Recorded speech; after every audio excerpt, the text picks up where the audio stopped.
Okay, so we are about 5 days off a state dual title, Division One.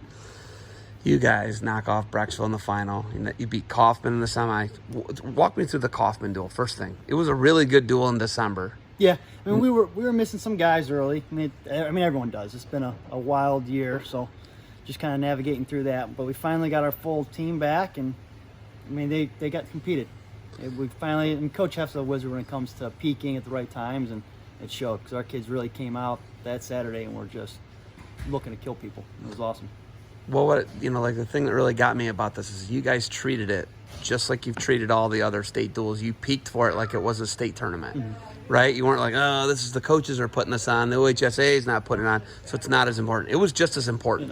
We want to win. I mean, that's the whole point of training and competing is to win. I mean, don't get me wrong. There's life lessons and having fun and all that good stuff, but we like winning. So we train for it, prepare for it, and treat it like it's important. I mean, every match is important. Okay, out of the gate, you guys beat Marysville 11 matches to 3. One of the matches you lose is Evan Bennett at 152. Gets a crazy ankle sprain, or he broke his foot, is what it looked like. It was nasty looking. It was really bad, and we have a picture of it, right? Mm-hmm. So that was the wildest thing about it. Okay, so talk about him. He actually came back and he wrestled next match against Kaufman. Yeah, Did I he mean, lose? like you said, Kaufman was a very tight match. I mean, I think we almost split matches the first time. It was something like 8-6 match-wise. So we knew we had our hands full and it was being a battle. And luckily, it's what we expect out of our guys, and he stepped up and he did it. We didn't have to convince him. We didn't have to beg him to do it.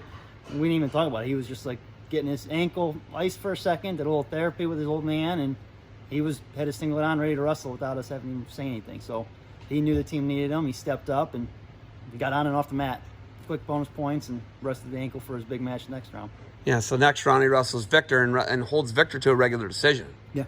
So that's kind of a testament. You guys are just tough guys. Yeah, I was very, very proud of him. Like I said, I mean, the part of us expects that out of our wrestlers. I mean, that's what you got to do to win. If your team needs you, you can't be sitting on the bench. But at the same time, he needs a pat on the back. It was special what he did, and I'm proud of him. So next match, you guys have Brecksville. It's a pretty tight match. Comes down to the upper weights, right? But you take care of business, and there's some great matches up and down the lineup. 120, one of the best matches of the weekend, right? You guys have, it is Seafelt Jet, right? And that's a match. That's a great match. That's potentially a state finals match. Yeah, and that's what I loved about it. And it goes to overtime, and it goes like the distance. Yeah, and both guys were wrestling. There was not much sitting around. It was a good match. It was a really good match. I'd like to see a little more points out of my guys, but it was a tough match. And Seafelt, he at one point he splayed out on the edge of the mat. He stopped wrestling, right? That got dangerous real fast. Yeah, but a match like that, what do you want to see out of the guys whenever they get in a match like that? Obviously being gritty, being tough, but to be able to win a match like that, if it comes to rideouts, whatever it is, what are you preaching to guys? I mean, that's what we're training for. He has a full gas tank. He can go 3 matches like that in a row. So, I mean, just not leaving anything behind. Keep going, keep pushing. And we're hoping that the other guy doesn't have the full 8 minutes in the tank. We're still attacking that ultimate overtime. The Del Center Burden match was a great match. Right? Yeah, another potential state final matchup. Yeah, absolutely. And Richie finally started opening up. I mean, Rich is a special kid. He's very talented, very athletic, very tough, very good. But for some reason, he fights me on scoring points. But this weekend, he finally started taking sweep singles that I haven't seen in 4 years. He was snapping, he was running angles, and he put up bonus points for us. So I was very happy with Rich's performance this weekend. Hudson Hightower has really jumped levels. He's gotten better. He gets in some really peculiar positions, but he seems to get out of them. Yeah. Is there any doubt in your mind that you guys can't get a state title from him? No, I mean, it's going to be a battle. I mean, Evans and Preen are studs, don't get me wrong, but Hud, I mean, I know he doesn't look like the number 1 kid in the state there, but he's very awkwardly strong. He knows position. His hips are weird, like really freaking weird. I mean, he's hard to score on. He's very hard to score on, and he knows how to score in weird positions. So he absolutely has a chance to come on top. All right, you're going to need some guys like Aristashel is going to have to pick up points. What do you need out of someone like that whenever you're looking at these other guys up and down the lineup? Slaper, you're going to have to get points. You're going to have guys that are going to win. You're going to have potentially 3, 4, 5 state champs. Yeah. Right? You could. Yeah. But what do you need out of the other guys? I mean, they need to be. I mean, kids like Aris. I mean, he's on the team. He's a varsity guy for a reason. He needs to expect to be there and expect to win. I mean, a placement would be absolutely awesome out of him, but I expect a minimum 1 or 2 matches. I expect placement, But I mean, he's a tough kid, and it's a tough bracket. We'll see what he can pull off. But he should expect to be in that tournament and competing to win it, not just show up to see it for the first time. I want him to go there and compete. We should have.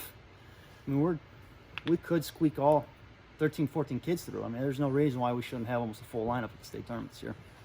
Okay, who do you send out at heavyweight? Kilbane came out to slam the door shut against, it was already for pride, right? Yeah. Do you send Kilbane? Do you send Robinson? Is that still up in the air? It's still up in the air. So there was Kilbane wasn't with us for the first couple months, injuries, COVID, all that good stuff.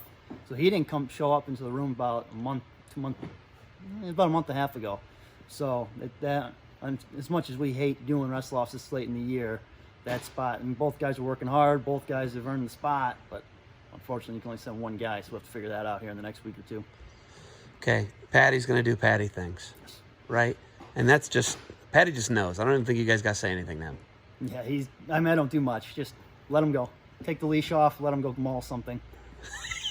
Well, that's what you do with a thoroughbred. Yeah. You pat it on the head and tell it to go run, right? Yeah. But, you look at Patty, he's definitely the leader. There's no question. Oh, absolutely. He stepped into that line perfectly. I mean, he's great with the guys. He absolutely is. I mean, you'll see him. He'll be working with a first-year wrestler. He'll be in there hanging out with the buddies. I mean, he's a perfect leader. And he's not like a jerk about it. He's not yelling at kids. He's just genuinely a good leader where he's helping kids up. He's working with people, leading by example. I mean, it's a special kid. It's going to suck losing someone like that. He has 2 top 20 guys in the weight that he's going to have to beat for a state title. He's probably going to have to beat them both in a row, right? Semifinal, right? Yeah. Do you guys welcome a challenge like that? Absolutely. I mean, I think we'll be.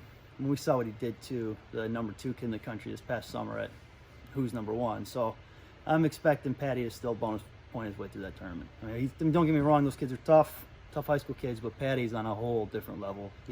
That guy should be wrestling college kids right now. At that point, I mean, he could compete Division I college right now. Well, they're both D1 guys. Munguia going to Kent State, and then obviously Fields going to NC State. So they're both really good guys. Oh, absolutely. So he's going to have to be Patty game. It's just a special breed. All right, you and I are going to go look at some products here. You got anything else for me? Do you even know where Division I State is yet? Yeah. Darby? Today. Darby. Is it Darby? Yeah, D2 is at Marengo. What? Marengo Highland, I think it said. And D3, Marion Harding. That's it. Mm-hmm. That is it. I didn't even know that. That's news to me. Yeah. All right, let's go look at some products or do something here, all right? All right. All right.